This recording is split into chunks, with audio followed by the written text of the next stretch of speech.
촌년 10만원.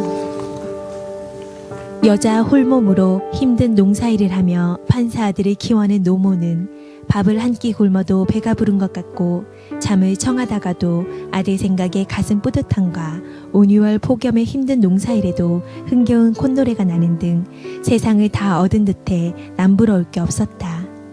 이런 노모는 한 해 동안 지은 농사거지를 이고 지고 세상에서 제일 귀한 아들을 만나기 위해 서울 한복판의 아들집을 향해 가벼운 발걸음을 재촉해 도착했으나 이날따라 아들만큼이나 귀하고 귀한 며느리가 집을 비우고 눈에 넣어도 아프지 않은 손자만이 집을 지키고 있었다.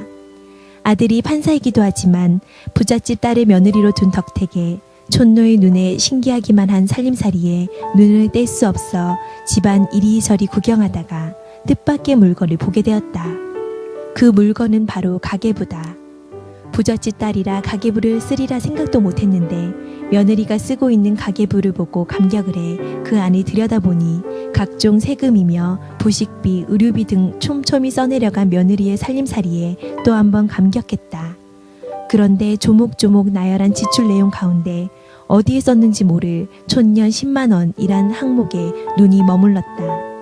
무엇을 샀길래 이렇게 쓰여있나 궁금증이 생겼으나 1년 12달, 한 달도 빼놓지 않고 같은 날짜에 지출한 돈이 바로 물건을 산 것이 아니라 바로 자신에게 용돈을 보내준 날짜라는 것을 알게 되었다.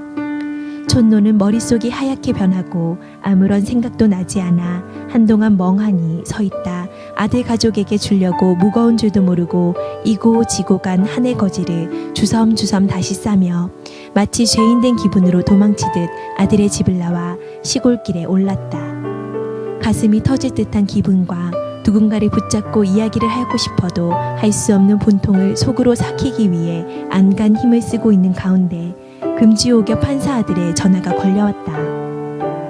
어머니 왜 안 주무시고 그냥 가셨어요? 라는 아들의 말에는 빨리 귀향길에 오른 어머니에 대한 아쉬움이 한가득 배어 있었다. 노모는 가슴에 품었던 폭탄을 터뜨리듯 아니 왜? 촌년이 어디서 자? 하며 소리를 지르자 아들은 어머니 무슨 말씀을? 하며 말을 잇지 못했다. 노모는 무슨 말? 나보고 묻지 말고 너희 방 책꽂이에 있는 공책에게 물어봐라. 잘 알게다. 며 수화기를 내팽개치듯 끊어버렸다. 아들은 가계부를 펼쳐보고 어머니의 역정이 무슨 이유에서인지 알 수 있었다.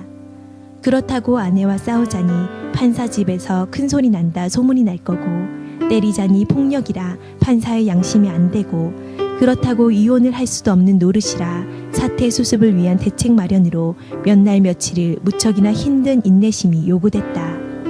그런 어느 날 바쁘단 핑계로 아내의 친정 나들이를 뒤로 미루던 남편의 처갓집을 다녀오자는 말에 아내는 신바람이나 선물 보따리며 온갖 채비를 다한 가운데 친정 나들이 길 내내 입가에 즐거운 비명이 끊이질 않았고 그럴 때마다 남편의 마음은 더욱 복잡하기만 했다.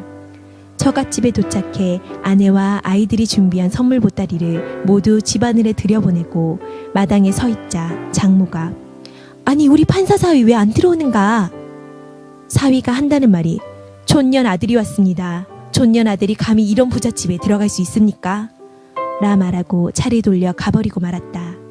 그날 밤 시어머니 촌년의 집에는 사돈 두 내외와 며느리가 납작 엎드려 죽을 죄를 지었으니 한 번만 용서해달라며 빌었다. 이러한 일이 있고 난 다음 달부터 촌년 10만원은 온데간데 없고 시어머니의 용돈 50만원이란 항목이 며느리의 가계부에 자리했다. 이 아들을 보면서 지혜와 용기를 운운하기보다는 역경 대처 기술이 능한 인물이라 평하고 싶고 졸음이 찾아온 어설픈 일상에서 정신을 차리라고 끼얹는 찬물과도 같은 청량함을 느낄 수 있다.